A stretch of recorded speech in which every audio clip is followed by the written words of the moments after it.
Hello, I think we are live now.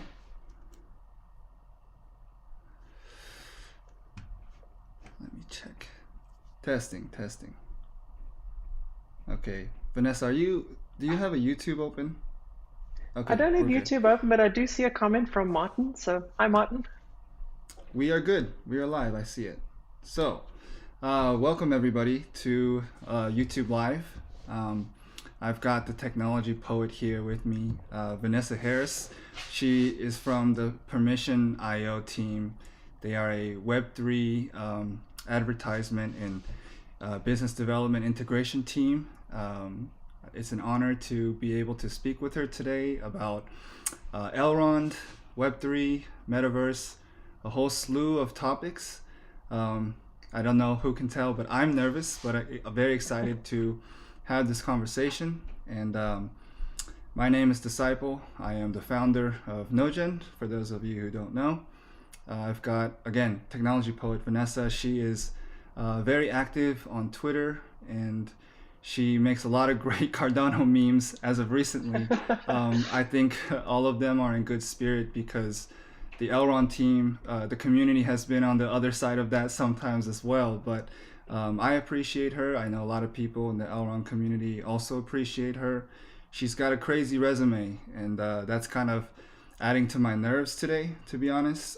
She founded and launched something that I use all the time, which is Google Domains.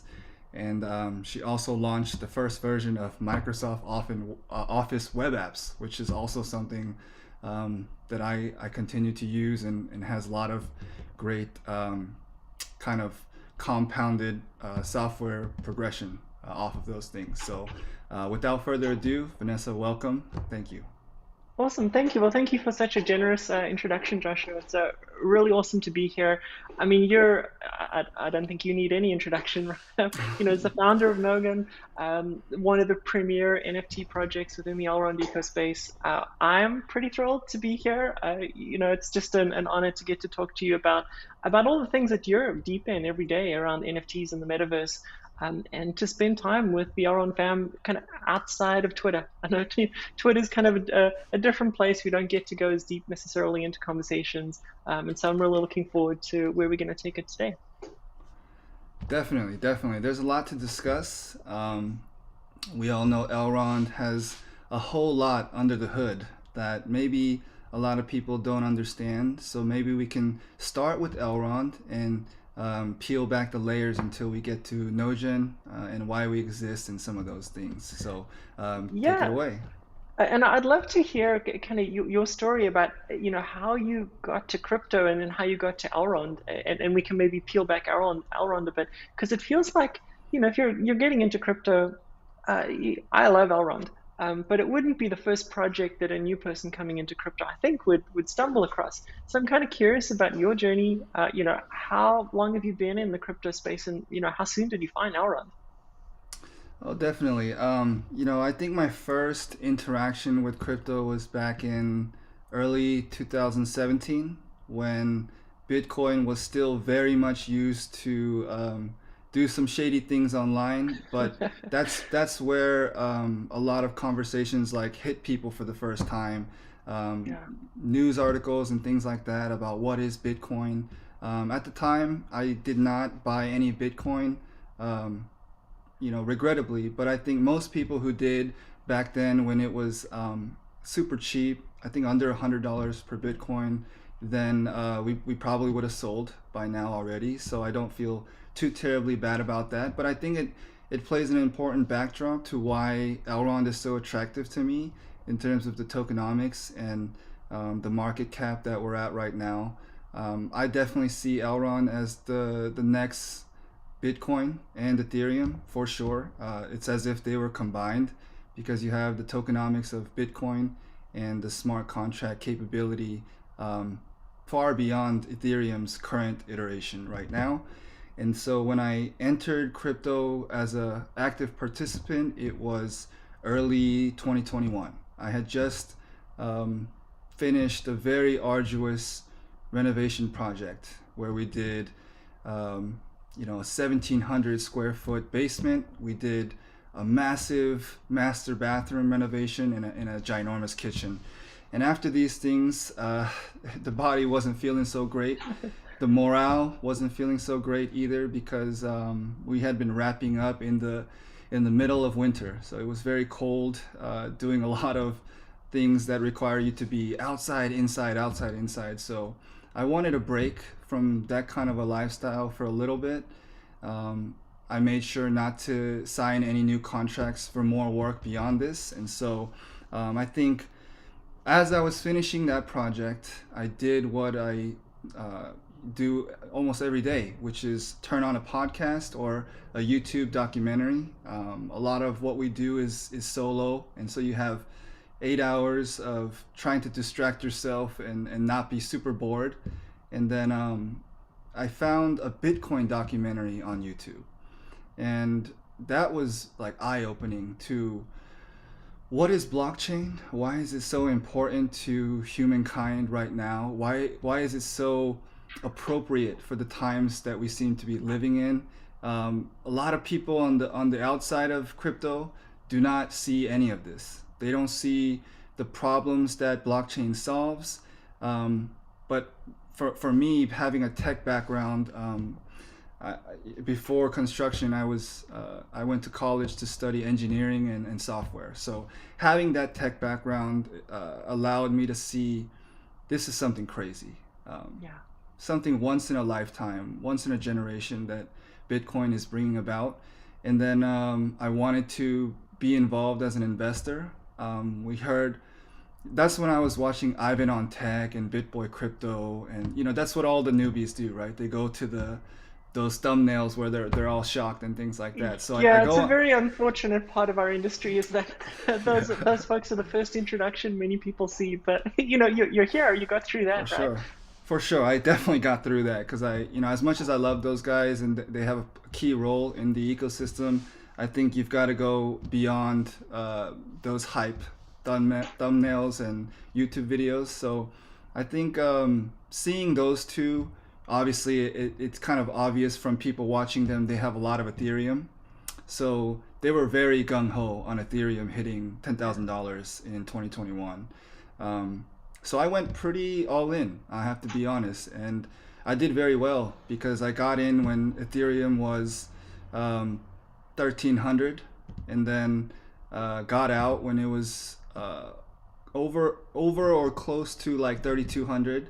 So Very nice. yeah, I had a big bag to find something next because all throughout my research of Ethereum, I just thought that they are not they are likely not going to be the smart contract platform for mass adoption. Not to say that they don't have a ton of use cases and reasons to exist, but there are flaws in its architecture. And so then you start to go down the real rabbit hole, which is layer one smart contract blockchains. And I researched a lot of, I think I started at coin supply. If I'm going to be really honest with everybody, I think I started with token supply. Elrond stuck out like crazy, obviously, with their pie model of having 31 million max, but likely going to never reach that based on their mass adoption curve and emission schedules. So I heavily jumped into looking up Elrond, and I could not find any holes that the other layer one blockchains didn't have a bigger version of those holes. And then the things that they did very well, nobody even came close. So then I went pretty all in on Elrond and have been, I guess you could say, some could say that I was a shiller, right? Because I have this big bag and I'm talking about it all the time, but I only bought that bag because it's the best. And so we have to have some perspective on what shilling means, but I'll never shy away from talking about Elrond to anybody, to my friends, to my family, and certainly not on people on Twitter. So I'm a big Elrond Yeah, fan. I mean, I'm very much about if you found a project that you really truly believe in, you should share it. Like you're doing the community a disservice by not sharing it. I think where the shilling comes in that gives our industry perhaps a bit of a negative connotation is where these folks shill tokens that have no utility and pump and dump, and that really hurts folks more than anything else. But for true projects with true utility, like Elrond, to talk it up, I think is completely fair. Thank you, thank you. I've not been shy about it. Has been a lot of great. I call them pillars of the Elrond community, and um, now our community is talked about at the highest levels.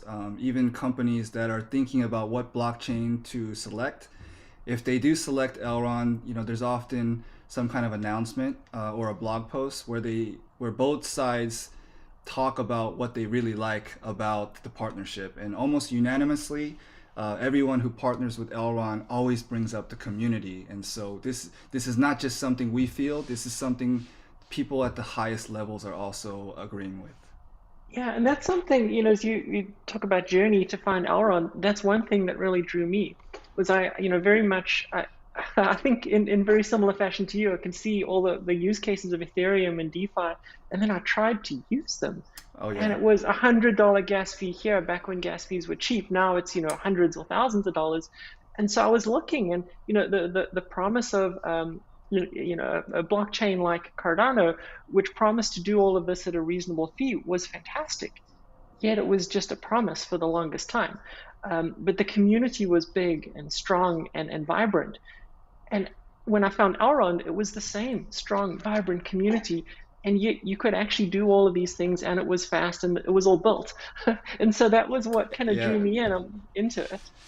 for sure. And the things that you kind of really were attracted to on Cardano, the low fees. Elrond has just as low fees as anybody, and so this is what I experienced. This is what a lot of people have experienced, and so glad to hear that you are experiencing as well, because I think it's clear that you are very bright, intelligent, but also fair, and you won't select something if it's not that. And so it's kind of good to have very picky people in our community, because if we can please the people who have the highest standards, then that means there's really something there.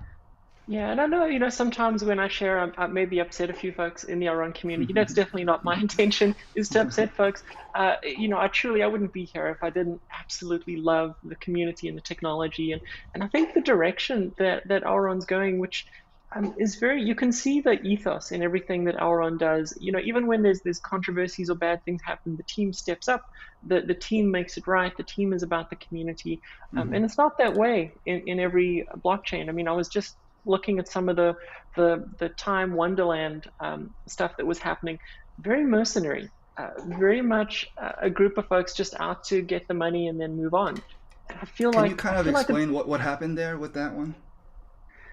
yeah, so I don't want to talk out of school and go through all the details, but there was Hmm. there was a little bit of drama with the DAO and how that wasn't quite working out, and where the funds were, and Oh, okay, those the kind of whole things. scheme was starting to unravel a little bit, and I felt like it very very quickly turned to acrimony. Thankfully, that's not a place that I was actually deeply involved in. I was just watching from the sidelines, but Hmm. I see, whenever there's challenges in the Elrond community, the community comes together, the team leads, people are made whole. It's just a very different environment. And so I think that's special.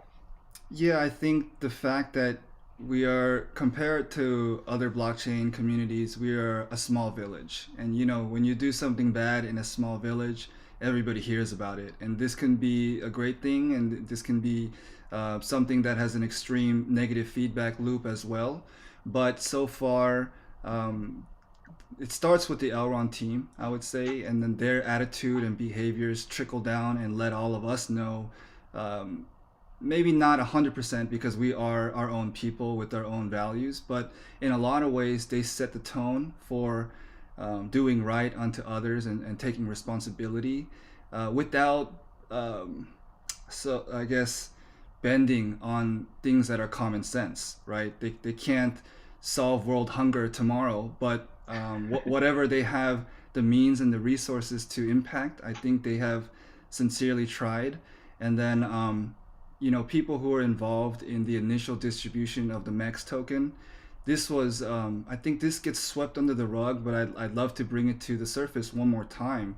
Basically, the way that a large, I don't know what it was it like 5% of the supply, some 5 to 10% of the entire MEX supply, which is also hoping to be deflationary, was given to people who were staking EGLD. It was given for free. It was based on how much eagle that you were staking, and I got a lot out of that free claiming process of the MEX token. I've been able to use that MEX token to farm more MEX token, and coming up, I think we'll have a ton of use cases for that MEX token. It should come out on KuCoin. They're already ESDT integrated. It should come out on Binance because Binance and Elrond have extremely close ties. And so we are really just getting started on the MEX. And, there's a lot of things that Elrond has done like this.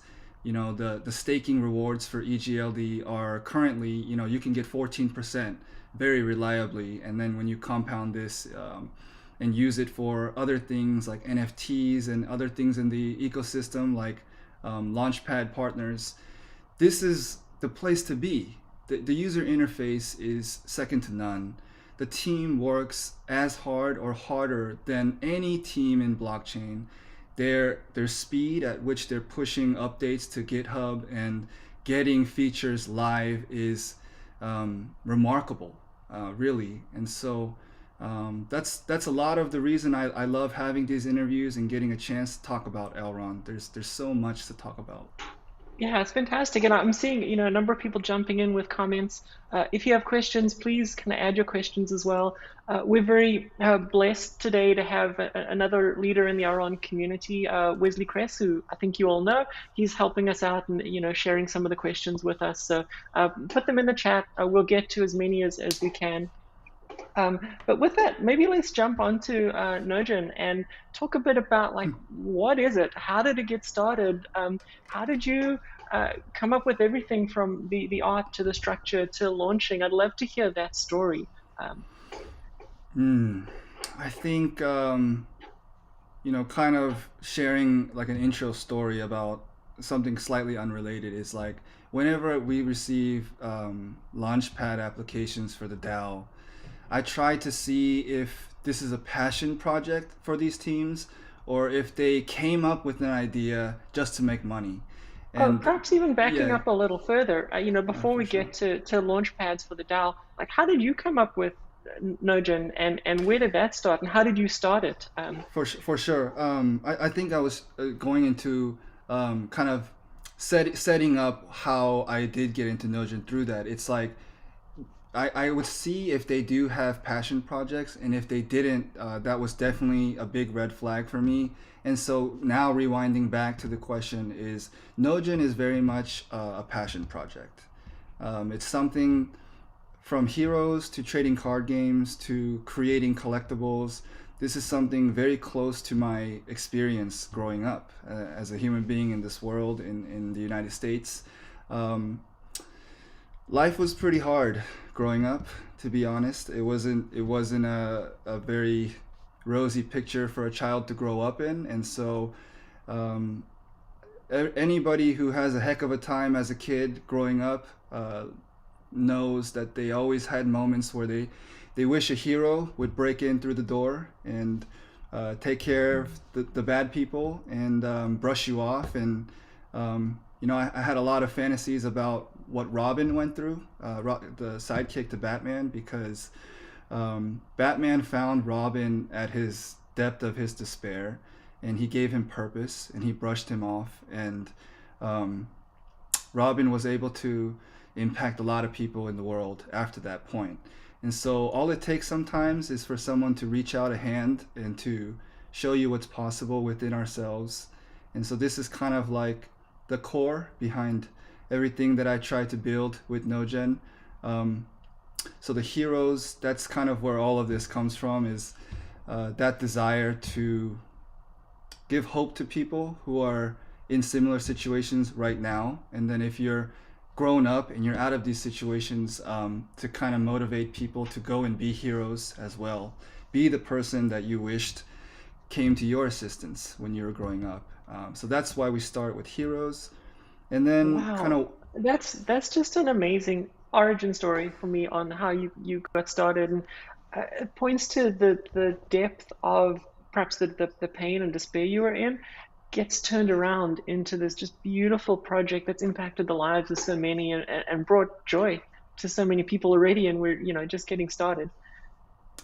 Thank you, thank you. I mean, that's what Midas was supposed to be as well. I think the Elrond team can relate when they read Midas, but I think a lot of us can also relate when they read the story of Midas. It's the story of a young boy, an orphan who has a lot of gifts and has a pure character, but the world is not so kind to this young man, and there are perceptions that are far different from reality for this young man growing up until a group of they're heroes as well. To a group of heroes, the elders of the village of Elrond, they identify that this young man is special and they help him to realize his potential.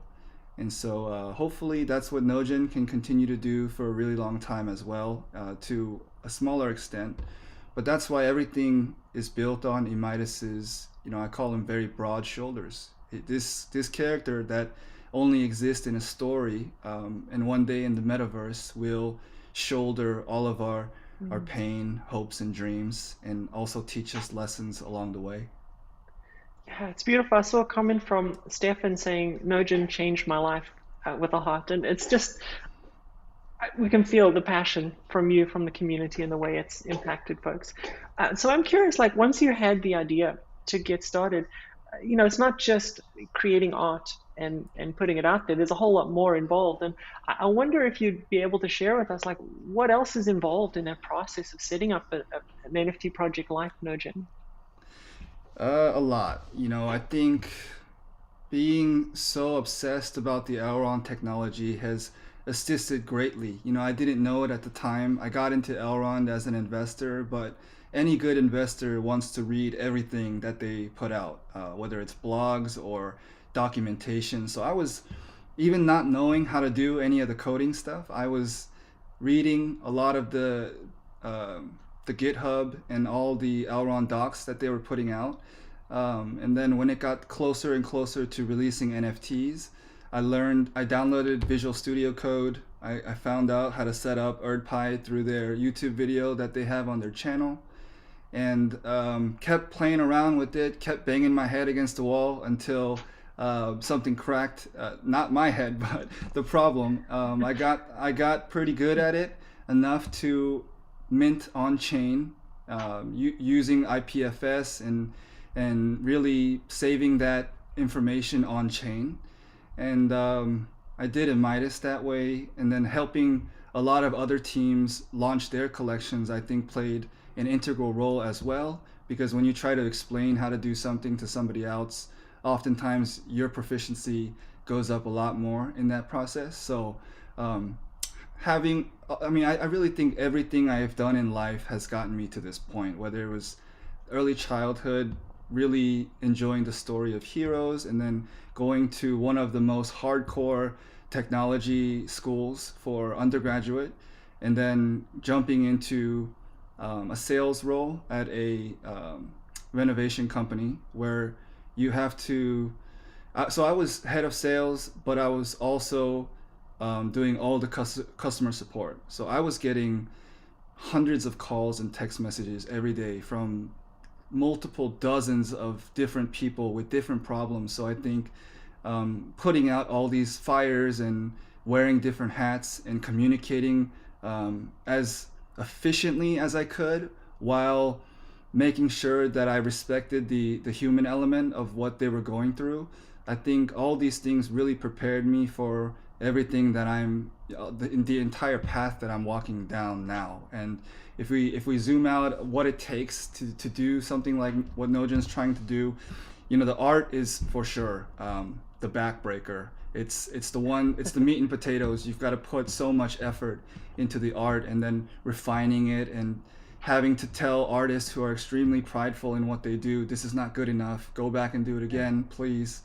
That's the meat and potatoes. But then community management has been, I think, probably the biggest reason why we are where we're at today. Just staying engaged, being really transparent, letting everybody into the process of what we're doing, what we're creating, and then having a great understanding of the collector mentality, I feel, was very important as well. Understanding scarcity and what collectors enjoy collecting all play a role. And then to top it all off, it's years of running a business, being in sales, putting together, several $1 million proposals, down to figuring out the schedule of how long these things take and can we deliver on budget. Like, this is the essence of building a Web3 product as well, as being a product developer. So a lot of different influences went into this, and I'm just happy to be here, very blessed. Yeah, that's amazing. And I know that NoGen's also done something very unique from projects I've seen, which is to not keep everything to yourselves. Right? You formed a DAO, and you're inviting in other projects like the Maiar and a few other folks. How did you decide to do that? That seems like a pretty big leap from you have a project, you're managing the art, you're managing that process, to now you're almost managing like other people in the community and how they can get involved and supporting them. Yeah, I think that came from this heart of wanting to see Elrond at the top. And that's really what it comes down to for me. All the things that I'm doing at the NoGen DAO are 100% free. I haven't made a penny off of it. Even all the coaching and the technical support I've provided has been all free for all the DAO members. So then why would I add that much workload onto already what I'm trying to build? It is an extreme addition of workload, I will say this. And the reason why it's so worth it is because when you look at Ethereum, the reason why the NFT market is booming on Ethereum is because there is a lot of high quality on Ethereum. And once a chain gets this reputation of, oh, you've got to check out what they're doing on Elrond, they've got a ton of good projects, this is when the tide can even have a hope, a snowball's chance in hell of reaching mass adoption. It's cool if you've got a great project, but you're never going to achieve mass adoption this way. So I've put in a lot of hours helping teams launch, helping teams get more polished. That might sound very arrogant, but I really have good intentions about it. And hey, it's been doing very well, I would have to say. Yeah, and if you just compare the quality of the art generally on Elrond and Elrond projects, it's very, very high. I've had a chance to look at some NFT projects on different chains, and Elrond definitely stands out. I think Ethereum has the benefit that they were essentially first, and so they have huge volume. So you're Mm-hmm. going to have a huge volume of great projects just by definition. Mm-hmm. I do notice that someone from my Cardano family is here as well, looking into Elrond. So that's one of the things I hope is that these two communities can get closer, because I think some of the ethos is the same in supporting and kind of growing. Um, we have a couple questions that folks Okay, have already shared. So I don't know which of these you can actually talk about yet, but I'll ask them and we'll see. let's The go first for it. one, someone asked, what's the next project for NoGen? So we've had Midas, we've had the NoGuns. What's next? Um, so we have so many projects that it's difficult to say what is next. We've got a project that we have not talked about at all. We have not marketed. It's secret. It's a 10K. It's not a profile picture project, which is like, whoa, what could it be? We have that coming out. We're also working on another PFP collection specifically for NoGen, meaning if you buy a ticket to attend NoGen and you arrive in person, then you will get this NFT sent to your wallet for free. So this is kind of a countermeasure that we have to do, because I foresee people will try to buy tickets to NoGen Con even though they can't physically attend, just for the historical factor of owning that NFT. So we've got to give them a reason not to do this, because we would like all 10,000 people to arrive at NoGen Con. We're planning this for that many people. So in the hopes of getting that much attendance, the ticket will be just a QR code. When you arrive in person, you'll get a really good 10K PFP for free. So I do think the second you touch down at NoGen Con, you make an instant, not financial advice, I don't know, but just what I understand about NFTs, you'll do an instant 3x on the admission price of your ticket to NoGen Con. And then that isn't really even getting into going through all of these booths and getting more free NFTs, more ESDTs airdropped into your wallet. So this is like a goodie bag fest. You go around meeting all your friends from Elrond, going to all these booths, talking to all these creators and founders and leaders of Elrond. Oh, and by the way, just go scan that QR code and walk away from this event with a very sizable bag of free things. So this is what we hope to do every year. The way we do it, the way we make this even possible is the exhibitors are free. I'm footing the bill. It's going to be multi-million-dollar bill that we're footing, and all they would have to do to come and exhibit for free is to prepare some NFTs for the community. If they can just come with some free things to give to the attendees, then I'm more than happy to throw the party. That is amazing. And I'm just thinking as we're here talking about, Web3 and Metaverse, it's almost like you said, okay, that's all great, but the real life is where the goodies are. Show up at NoGen and, be there in person, meet people in person.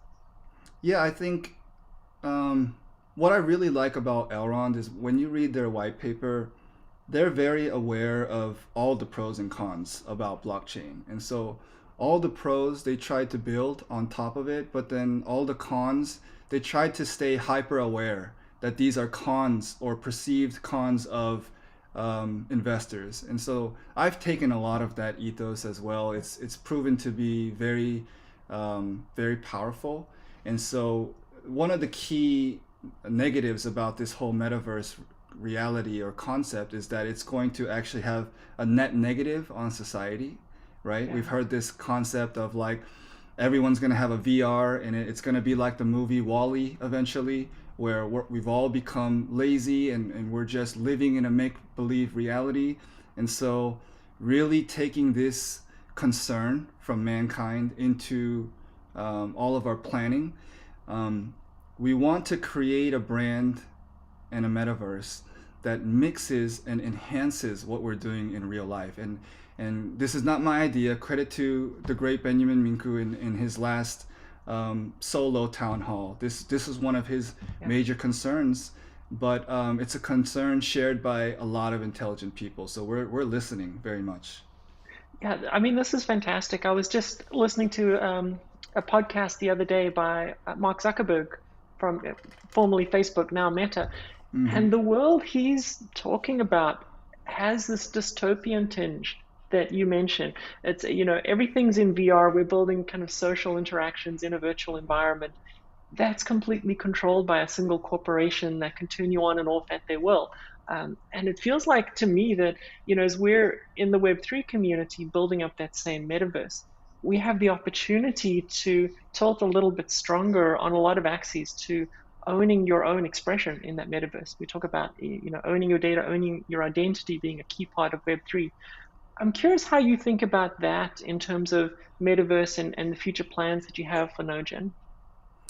Yeah, I think it needs to be brought up over and over and over again that Mark Zuckerberg's first iteration of Facebook was to rate women on college campus against their will, whether they were hot or not.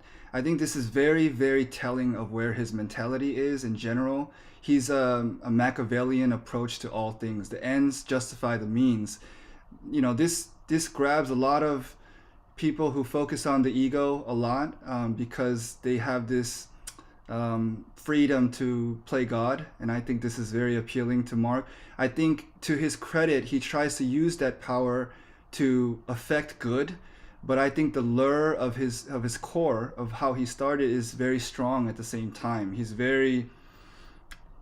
a researcher of the metrics. He's an engineer of the psyche.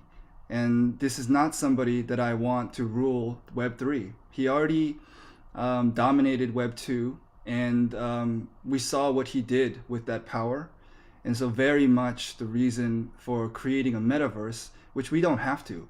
I could have just sold comics and made animation shows and then gone on to movies and continued to print NFTs. I would have been set for life. But the reason for going after the metaverse is because the people in power that created Web2 are at the best position to dominate Web3 as well, and we just can't let that happen. I will die on that hill. I can't let that happen. That resonates so strongly with me. It's one of the reasons why I decided to take the position I did in permission. Because if you look, the lens that we're looking through is around kind of advertising and data ownership. Who dominates there? Google, Facebook. Do you trust them with your data? Are they doing good things with your data? Absolutely not. And so what happens when those folks are in charge of Web3, right? To your point, like we're going to end up in the same situation just on the blockchain. And maybe the blockchain will be owned by the corporations instead of by the community. Yeah, like we all have heard the news by now that Microsoft has invested $69 billion to acquiring Activision Blizzard. You don't buy something for $69 billion unless it is the future. I mean, I was telling someone the other day, that's basically like buying every team in the NBA. Buying a team in the NBA is seen as the pinnacle of a billionaire's dreams. And what Microsoft has effectively shown their hand is they're willing to buy the entire NBA. And this is a red flag. This is a huge warning sign to any intelligent person out there building a product. Please understand that the table is set for everything to happen all over again. This is a call to action to uphold the values of democracy, of giving power to the people creating the value behind the products and services, and to stand up when your name is called, because hey, there's already a lot of money to make in Web3 too. There's no need to go work for the overlords again. As someone who spent 2 decades of her life working for the overlords, and they were gracious overlords for sure. that I hear you. I hear you. Yeah, I mean, they're not without their extreme benefits to society. I don't want that to get misconstrued. I mean, Google has brought in a golden age of information. I mean, that's partly why I was able to be successful in all the things I've done in the past, whether it was college or career or building the metaverse things. I mean, I go to Google to search everything. And so I'm not saying that all these products are evil and they have had a net negative on society. I'm saying that when all the power coagulates at the top, then absolute power corrupts absolutely. Yeah, well said. And I think we forget that back in the early days of Google, there was a discussion happening of, can people even support themselves publishing content on the internet? Like, we didn't know. I see. And Yeah. then the whole ad ecosystem came about, and the answer was, well, obviously, yes, we can, right? Because that allowed so many things to flourish. But if you look at all the previous search engines and previous attempts that fell by the wayside, clearly there was something missing. So something deeply good and innovative that Google brought to the world. But now it's our turn to go and take that step up. I've got a question and here. I would like to Oh, add real quick before that next question. CZ from Binance made a tweet today that Web3 equals blockchain, and that's very true. Web3 is not possible without blockchain technology. So we are at the critical moment in human activity and history. This is the war of our lifetime and our generation. I think it's definitely our place to contribute and step up. CZ's tweet, though, I'm a little concerned because we often get confused and we think, okay, blockchain equals Web3, but there's a lot of very centralized blockchains out there, and we don't have to kind of name names. And so I think a lot of the ethos of, who actually owns minting the blocks? Where is the government on the blockchain? Is it decentralized in the hands of the people, or can a small group of folks completely change the monetary policy of a chain? And those are big and deep questions. And I think the Totally. ethos of Web3 goes beyond just built on blockchain. I see blockchain as necessary but not sufficient to fulfill all the goals of Web3. Yeah, I think that's what the NoGen logo is trying to, low key or high key display, is that there's always two sides that are constantly waging war against each other, pulling and pushing for dominance. And so this is seen in everything in life. And so especially with blockchain, as you have potentially malicious actors in this space, or maybe they're benevolent right now and they transition to have more and more malicious thoughts later on as power is given to them. This is balanced greatly by the heroes involved in the story, right? So as you have villains on their path getting stronger and stronger, I do believe greatly that there is balance in all things, and there will be heroes that also get stronger and stronger. So, like all things, it's a battlefield. So we're going to see a villain series for NoGen? Very much so. Sorry to the Discord community in person, in video. I want to say sorry to the delays we're having with that program, but all the ideas that have been cemented are fantastic.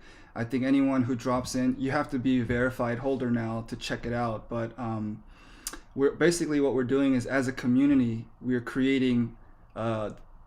My goal is the best and most dense and layered villain of all time. Something that, if you ask one person to come up with a villain, then you ask 1,000 or 3,000 people to come up with a villain. I do believe that the one created by the masses will be complex and truer than anything a single person could ever come up with. No matter the level of talent that they have to create characters. I think the villain, because there's only one master villain, this is an activity that's more worth it for this kind of character rather than the solo characters that I'm able to come up with.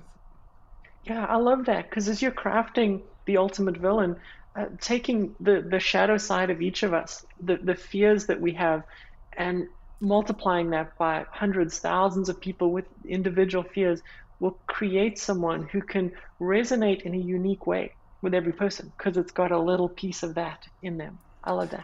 I I think so. It's an experiment. I at the risk of sounding like those like we were first type of people, I don't know how many people have done this activity with this many people. So it's an experiment, and we'll see at about the end of this year, and then as this character progresses on streaming services, and then one day the big screen, we'll see just how accurate these predictions are about the villain. Yeah, for sure. So one of the questions from the chat here, and please keep them coming, we'll get to them as quickly as we is can you talk a little bit about Maiar Punk's capital city? I actually haven't heard anything about that, so I'd be curious if you're able to share anything. Great question. Maiar Punks, I've joined them as the lead for their business development. The Maiar Punk City is going to be, you know, I'm envisioning like New York City, pretty much, but in voxel format.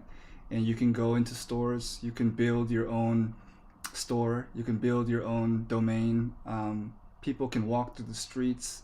Of course, all the lore that's attached to something most of us love, like wizards and witches, right? This has been from Hogwarts to Lord of the Rings to all these stories that keep coming up over and over again. It's because we have a dear attachment to alchemy and transformation, and being able to manipulate reality. So I think the sky is the limit with Maiar Punk's capital city.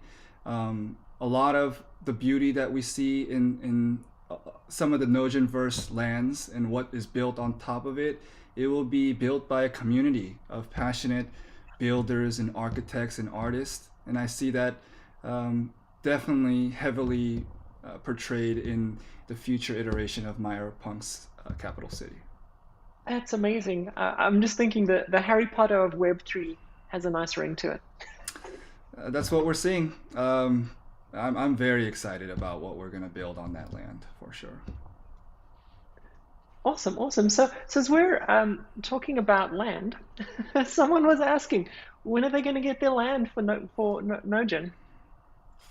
Um, I said Q1 many times, and then many other times I said it would be out in January. But I think having to focus so heavily on putting the C-suite together and getting the development team, we have to build after the foundation is laid, and building something like a metaverse and things like that require a ton of steps, a ton of careful planning, and they're extremely large, multi-million dollar, potentially multi-billion dollar endeavors.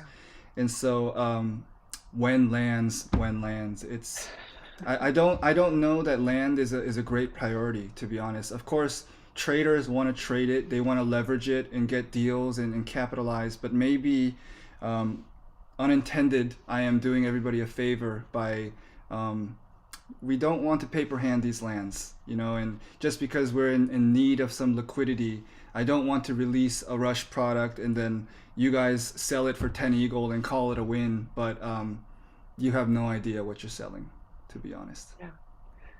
And I think that goes to something that's so special about what you're building, is you have this intention, this story arc that goes beyond the next drop, or the next flip that you can do with the NFT. I was unfortunate that I missed the mint for Nogen. I'm like, oh, I'll get to it in the afternoon, and by the time I got there, it was too late. It was gone. So I'm really eager for the land to come out so I can buy some. Well, I'll do this for you, Vanessa. I'll give you one of my lands that I minted so that you can Oh, you you can you build don't have out. to. I would love to. I'm sorry, my lips are really dry right now. You know, I want to give you one of those things because there's so much you can do on a land, and we're very early in the metaverse. As we iterate and put more products on top of the metaverse and the engines that we're using, I think you'll be very happy as time progresses to have metaverse land. And yeah, this is, and everyone listening, this was not planned or anything like that, but I love to give gifts, and so it's my pleasure and my honor to give you one of these things. Thank you. I feel very blessed. Very grateful. Thank you.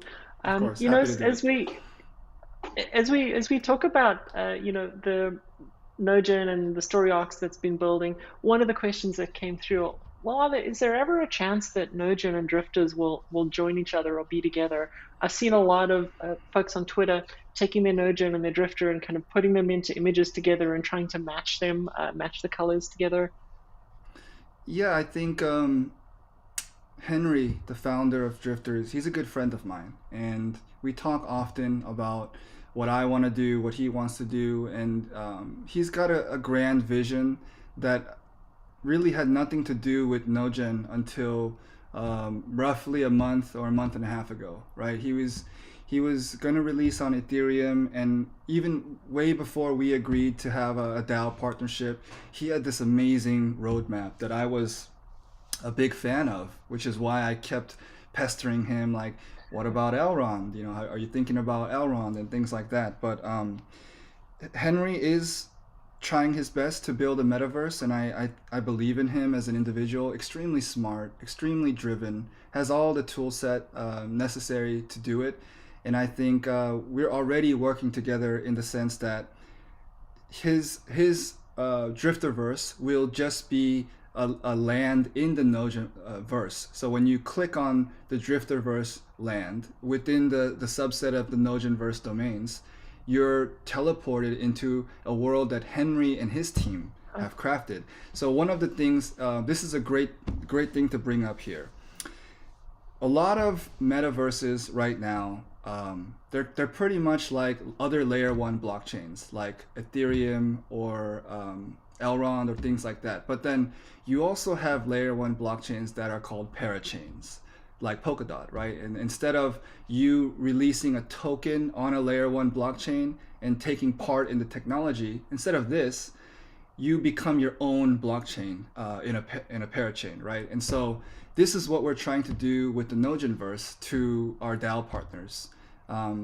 We have land, but they will be their own metaverse experience. They don't have to use the same art styles that we use in our metaverse. They can take their own currencies. They can partner with other brands on their lands. And so we're very much trying to be the parachains of metaverses. That is amazing. My mind's just blown. So I'm thinking of Nogent DAO partners as parachains or side chains to the core Nogent DAO. Yes. Wow, that thought has Yes. like never entered my mind before. It is tremendously exciting. I can only imagine the possibilities. I am curious, like how you see things crossing between them, transferring between chains, for example. Maybe this is a terrible example, but taking a weapon from the Maiar punks universe and bringing it into the Nojin universe. Is that a kind of thing you're looking at, or is there something completely beyond that you're thinking? Definitely. I think we might be edging into the territory of giving away some proprietary means, but look, everyone's going to try to copy it eventually. This is what I say in all the VC meetings. Like, I don't mind sharing everything because, like, good luck trying to reverse engineer and copy it in time. As they copy one thing, we're already on to the next thing, and then they're going to copy that thing, and then we'll be on to the next thing after that. So we will have interoperability between all the metaverses. I think that's a huge attraction for this new technology that's emerging, and the best way to do that is to underpin the game engine and physics to a known language that everybody can interact with. In this case, we are trying our best to build on top of the Unreal Engine. So for those unfamiliar with the Unreal Engine, it's like when World of Warcraft made World of Warcraft, they infamously spent $400 to $500 million to create World of Warcraft.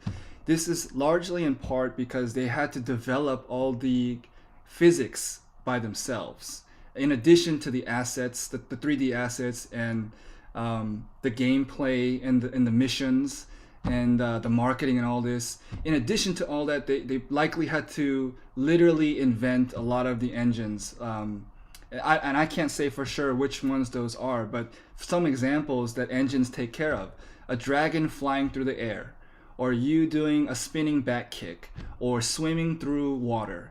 These things no longer have to be developed in-house. If you pick a robust gaming engine, you can build on top of the physics that they have already perfected. So dragon flying, bird flying, swimming, and throwing an object are already developed, and we will utilize a lot of those capabilities to shorten the development cycle and get MVPs out. That's amazing. So almost using the existing platforms that are there. And then I'm curious how you see Nogin DAO being a platform in itself that other people can plug in. Do you see it primarily at kind of a DAO and community level, or do you also see that there's technical aspects to it that you're offering almost APIs into the platform? Yeah, definitely. As we scale, we have to have our own observer nodes. I think that's very obvious from what we've seen with a couple really hyped drops, is that if we all depend on the Elrond APIs, then everyone's going to suffer some consequences. And so I think immediately there was another third party that released a new API probably the next day after Lucian came on the developer chat in Telegram. And then I think that was kind of a loud signal to anybody hoping to build a D app on Elrond. It's like, it would probably help you and everybody else if you ran your own observer nodes and had your own APIs, so that both you and the community can feel safe when running operations. So we want to have a lot of observer nodes in-house. So that involves a very robust technology division within NoGen. And so to me, that's a huge element of Web3. You can't be Web3 without being an engineer or having an extremely robust engineering team. Yeah, that makes a lot of sense. Kind of touching on that, one of the questions that someone asked me is, when am I going to be launching an NFT project on Elrond? And I made an attempt last week. I was going to Right, launch right. my Slow Dana series of jokes as an NFT just as a laugh. And I got through all the, artwork for what it is. And I got to the point of like, okay, well, how do I actually set up a mint? And I ran into JSON. I'm like, this is going to be more than an afternoon. I don't have enough time to like go and sort through all of that.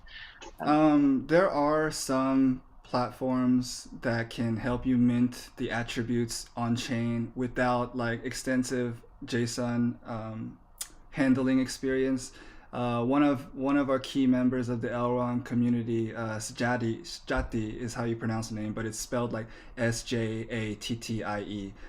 If you go on some of her tweets recently, she gives a lot of links to sites where you can mint on chain with the correct formatting, and it's very intuitive. So I would definitely check out some of those links.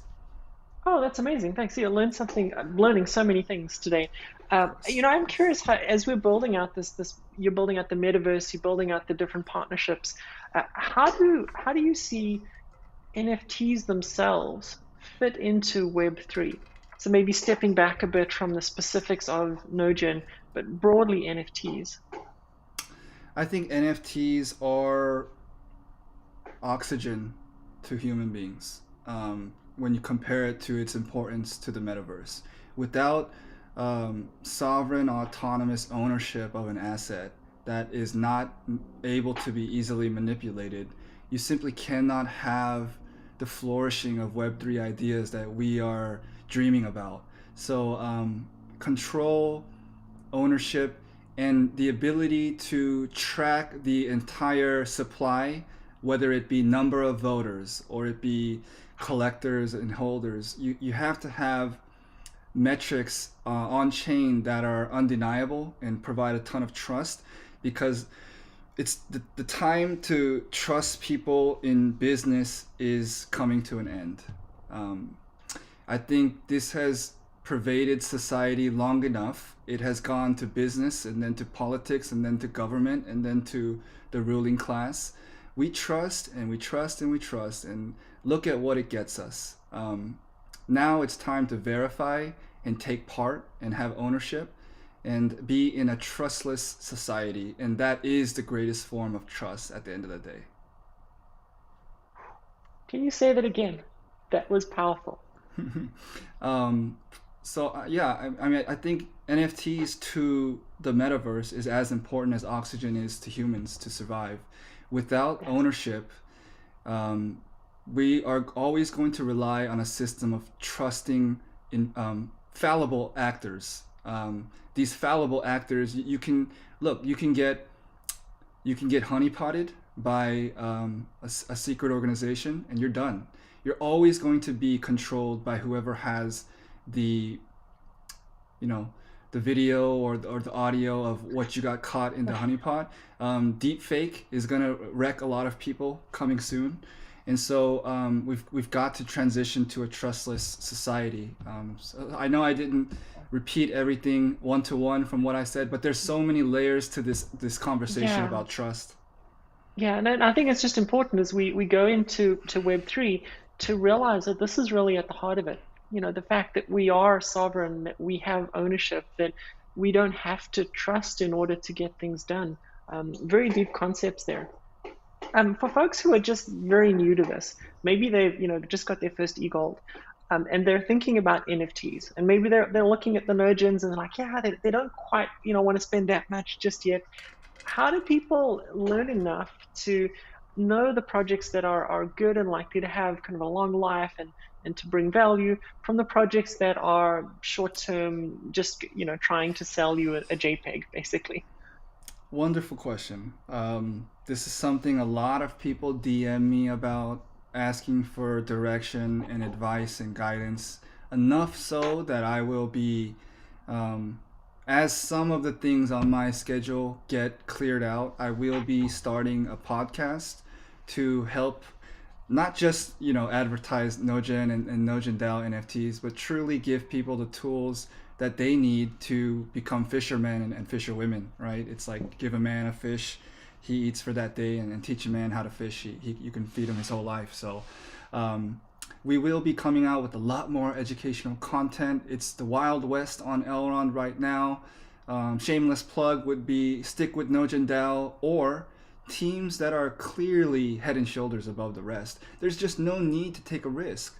Like the prices on Mint, and then as soon as they come onto secondary, they're so reasonable right now. When you're thinking about NFTs, you're not going to win them all, and accept that and embrace that. You're going to buy some projects that go to zero.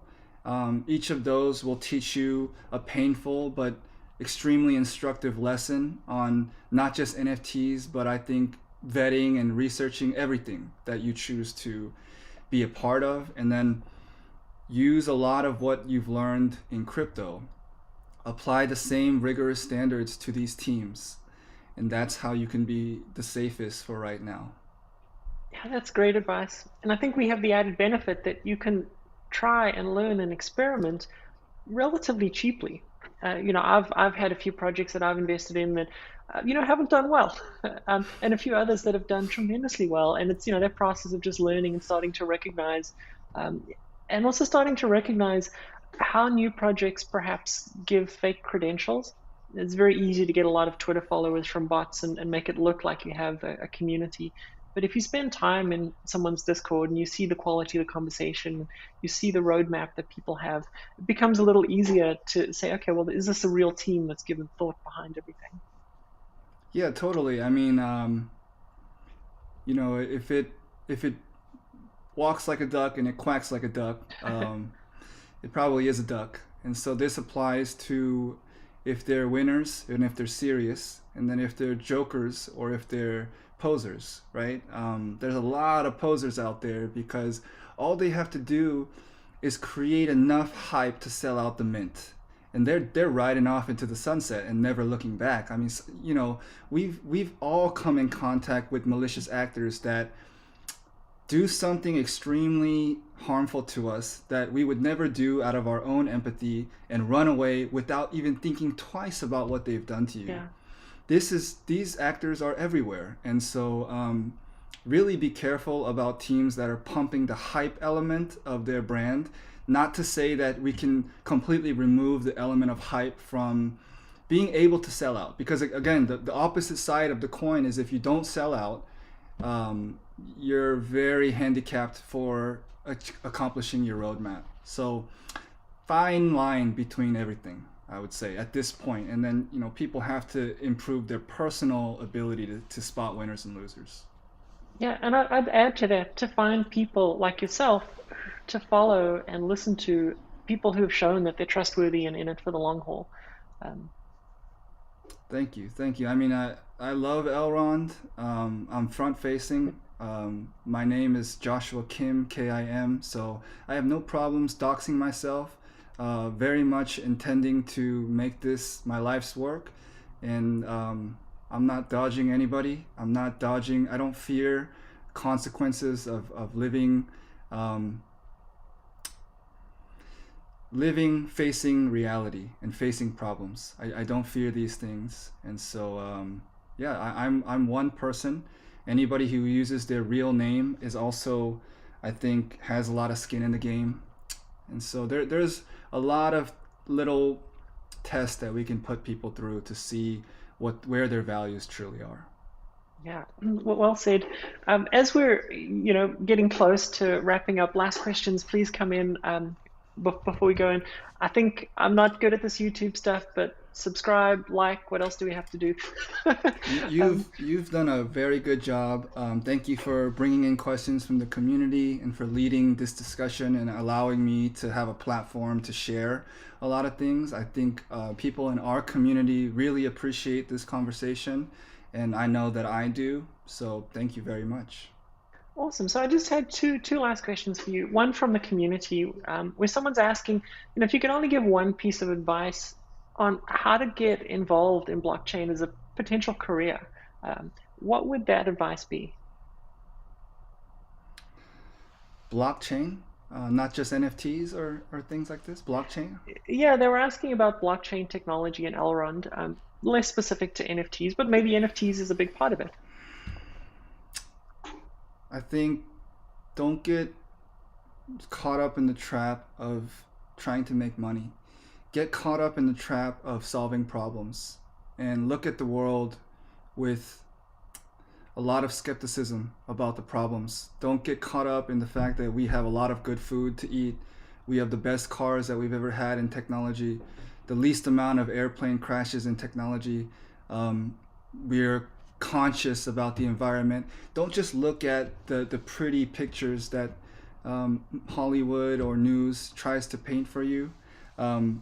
Look deeply into society, find problems that affect you and your loved ones, and then ask yourself, if we had a truly trustless system, financially and in politics and in government, how could some of these problems be alleviated?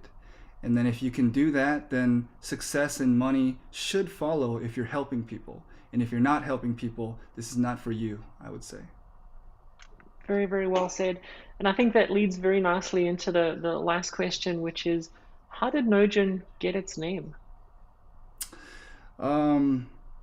Gnosis and generation. So gnosis is this timeless knowledge. It's the ability to discern between right and wrong by applying concepts that are archetypal.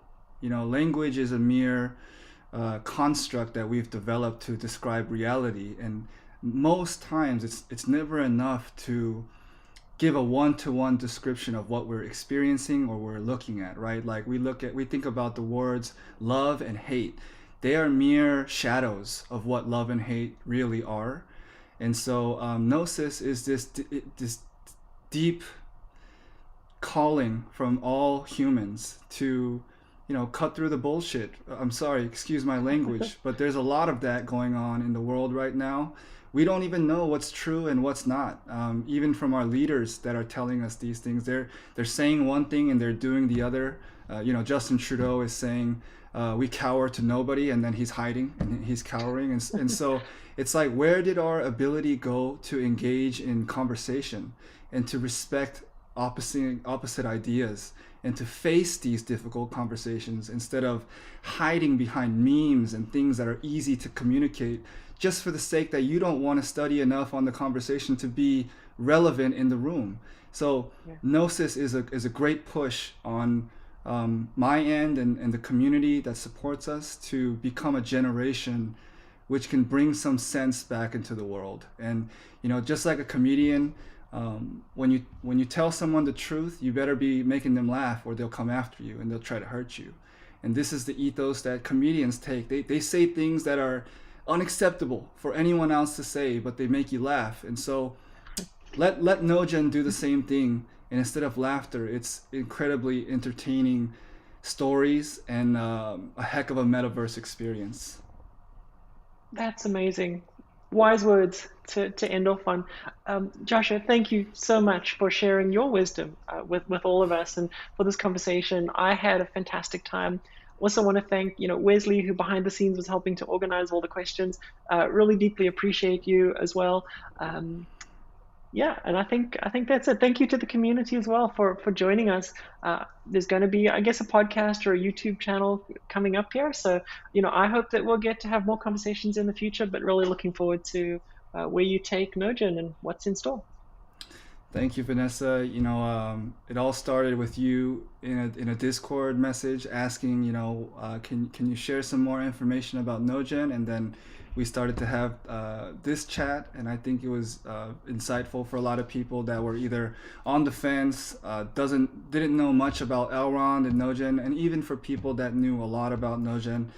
Thank you, Vanessa. You are somebody that has the respect of a lot of people, and we know that you're extremely intelligent and bright. So thank you. And then as a closing message, I want to say that I just turned 32. I'm not 60 or 70 years old.